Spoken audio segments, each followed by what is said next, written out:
सलाम, नमस्ते, सत श्री अकाल। मैं हूं रजा और आप देख रहे हैं middle east special report. Israel ने जब कतर पर हमला किया उसके बाद इमरजेंसी मीटिंग बुलाई गई।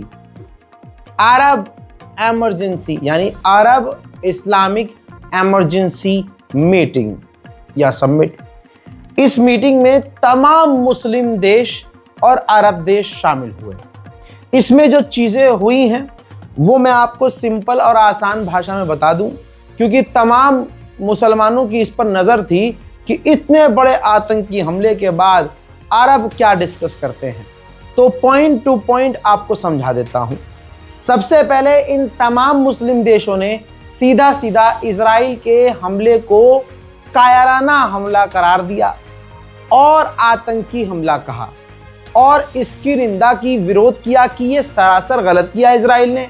और ये काम करने की वजह से इलाके में टेंशन बढ़ चुकी है, ट्रस्ट खत्म हो चुका है और अब हमें फील हो रहा है कि ज़रूरत है कि डिफेंस डील की जाए, आपसी सहयोग बढ़ाया जाए, नेटो की तरह एक अरब डिफेंस जो है ग्रुप बनाया जाए। अरब देशों ने यह भी साफ कर दिया कि जिस तरह से इजराइल ने हमले किए हैं और जो हरकतें वो कर रहा है, इस वजह से जो इजराइल के साथ नॉर्मलाइजेशन है जो कुछ कुछ देशों ने किया है वो खतरे में पड़ जाएगा, पीस एग्रीमेंट खतरे में पड़ जाएगा। साथ ही अरब देशों ने मांग की है कि फिलिस्तीन को मान्यता दी जाए, फिलिस्तीन की राजधानी जेरूशलम घोषित की जाए। इसके अलावा इस पूरे अरब मीटिंग के अंदर अरब देशों ने दूसरे देशों से मांग की है कि किसी भी हालत में इजराइल को हथियार अब न दिए जाएं। वहीं कतर के प्रधानमंत्री ने इस मीटिंग में यह कहा कि इजराइल का प्लान यह है कि पूरे अरब को, पूरे मिडिल ईस्ट को इजराइल अपने इन्फ्लुएंस में ले ले। चलिए, कम से कम सालों बाद कोई तो प्रधानमंत्री, ये बात वो मैं बता रहा हूं, लानत है इस आदमी पे। भाई साहब, दुनिया का बच्चा बच्चा इजराइल का प्लान जानता है कि उसका प्लान है ग्रेटर इजराइल, उसे तमाम अरब देशों को दबा कर रखना है। आज जब इनके पिछवाड़े पर हमला हुआ है तो इनको ये याद आ रहा है कि हाँ, अरब का ये प्लान है। भाई, ईरान चीखते चीखते थक गया कि इजराइल का ये प्लान है, लेकिन आप लोग, ये अरब देश कभी राजी ना हुआ इस बात पे कि चलो ईरान की हाँ में हाँ मिला दो। कम से कम हम सबका दुश्मन तो एक है। बहरहाल, उधर इराक ने साफ किया कि हाँ, हम भी राजी हैं इस बात पर कि ग्रुप बनाना चाहिए, नेटो जैसा ग्रुप, कि अगर एक पर हमला हो तो यह हमला सब पर माना जाएगा। वहीं खतरनाक बयान तो पाकिस्तान ने भी दिया। इतने खतरनाक बयान की उम्मीद पाकिस्तान से नहीं थी। पाकिस्तान के प्रधानमंत्री ने साफ कहा कि यूएन के अंदर से इजराइल को निकाल देना चाहिए और हम सबको एक मिलकर डिफेंस ग्रुप बनाना चाहिए और एक दूसरे का साथ देना चाहिए। उधर जॉर्डन ने भी खतरनाक बयान दिया। जॉर्डन ने कह दिया कि कतर की सिक्योरिटी हमारी सिक्योरिटी है, उस पर हमला ऐसा माना जाए जैसे हमारे लिए खतरा है, यानी उस पर हमला हम पर हमला है। यानी कुल मिलाकर तमाम लीडर्स ने यह कहा कि ग्रुप की जरूरत। वहीं इजिप्ट के राष्ट्रपति सीसी ने कहा कि इंटरनेशनल लॉ का उल्लंघन इजराइल ने किया है और इस तरह से अगर उसने ये हरकतें करना शुरू कर दी तो हम शांत नहीं बैठेंगे। भाई, मैं ईरान के समर्थन में कोई झूठ नहीं बोलता हूं। मैं तो ईरान जो बताता है और उसका जो स्टैंड होता है उसको खुलकर आपके सामने रखता हूं। अल्लाह सबको तौफीक दे कि सिरात मुस्तकीम पर रहें और हक बोलने की हिम्मत हो। मोहतरम, ईरान के राष्ट्रपति भी यहां मौजूद थे इस मीटिंग में।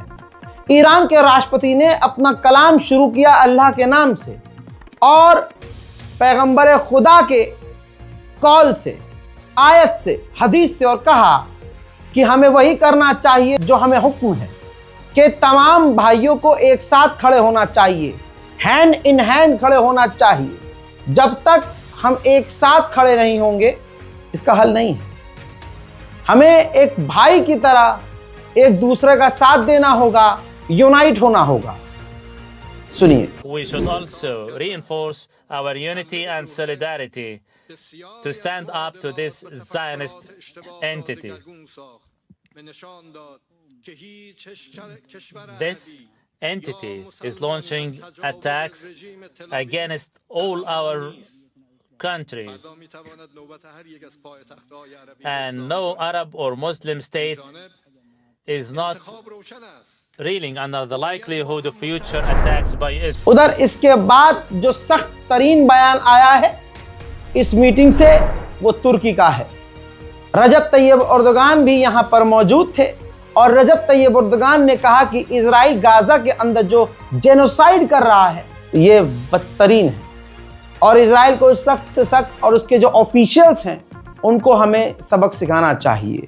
मैं सपोर्ट करता हूं इस बात की जो बात आई है कि हमें एक ग्रुप बनाना चाहिए, यूनाइट होना चाहिए और एक ऐसा डिफेंस ग्रुप बनाना चाहिए कि जिस पर हमला हो तो माना जाए कि हम सब पर हमला है। Of all, the Israeli officials must be brought to justice. This can be achieved through the channels of the international law. We are aware that Israel's policies of occupation, destruction, assassination, and genocide will not come to an end unless it is met with sanctions, severe sanctions, and penalties. We have the means and resources to do so.